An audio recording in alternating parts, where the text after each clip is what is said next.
Welcome back to Bum Knives, guys. I thought today we would do a little tutorial with Adobe Rush, just putting together quick videos and the very basics of using the app, how I use it.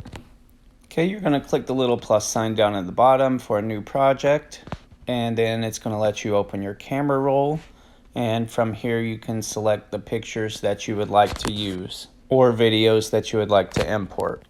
For this tutorial, I'll just be using some pictures of the West Virginia countryside that my family took while on spring break.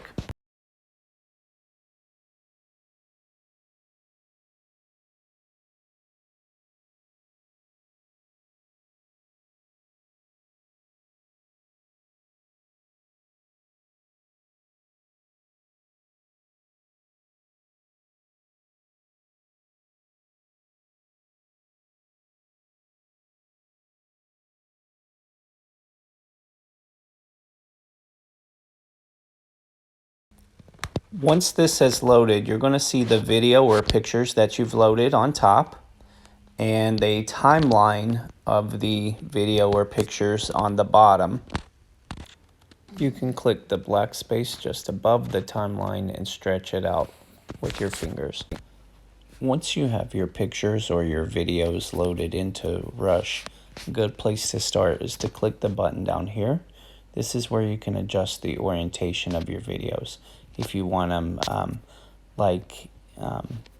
vertical or landscape. If you're doing something like YouTube, the 16:9 is a good choice to pick.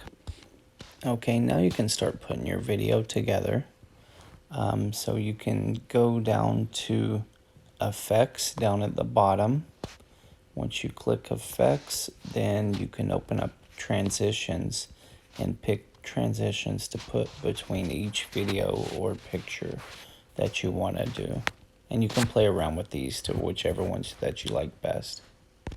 Alright, I'm going to switch to the full screen and just show you a little short clip of some of them rendered out, just so you can get an example of the different transitions and the way it switches between the different videos.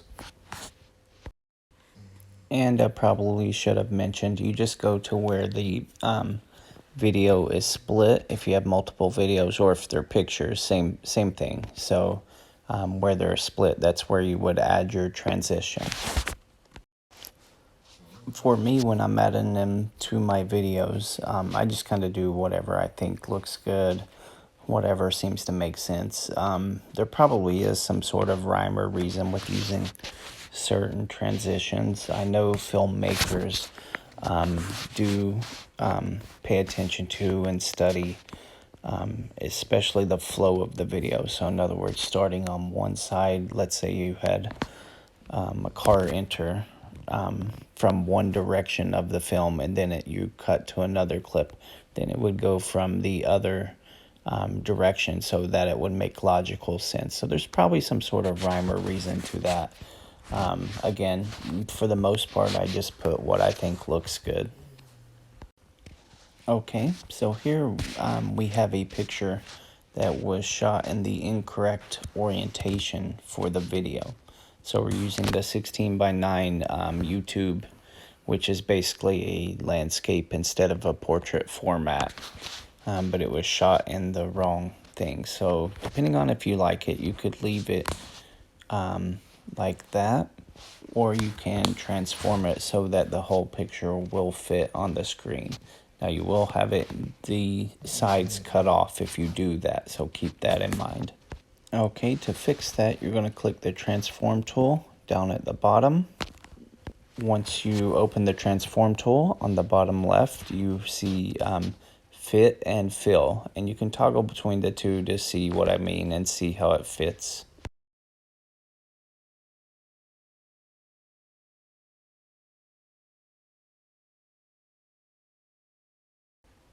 Okay, if you are going to use a portrait picture or video on a landscape background, you will have the black bars.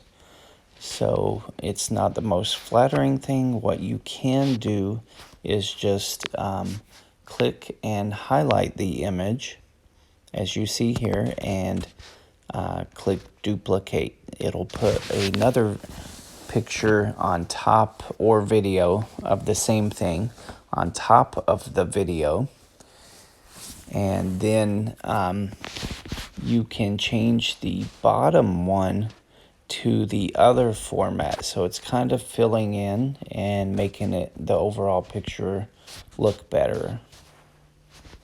Okay, to do that, so you just click and highlight it, duplicate the picture or video, and then you're going to click and highlight the bottom one, and then you're going to go to your transform down at the bottom and hit the fill instead of the fit, and it will fill the screen behind that. This basically matched up beautifully, but depending on the situation, you can click on the bottom image or picture video that you're using and click transform, and then change the opacity. That kind of gives it a blur effect to help just make it look better overall.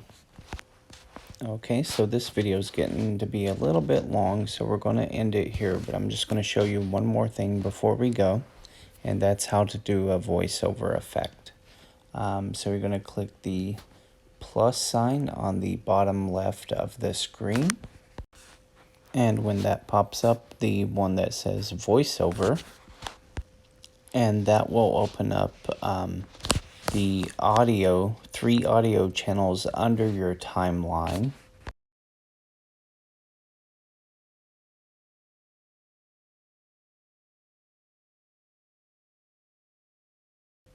Alright, here's your 3 audio channels. You can click on any of the 3 microphones. It will bring up a red square, which is your start and stop record button. Thank you for joining us today on this episode of Bum Knives. And if you rewind and play it back, here's what you get. Thank you for joining us today on this episode of Bum Knives. Yeah.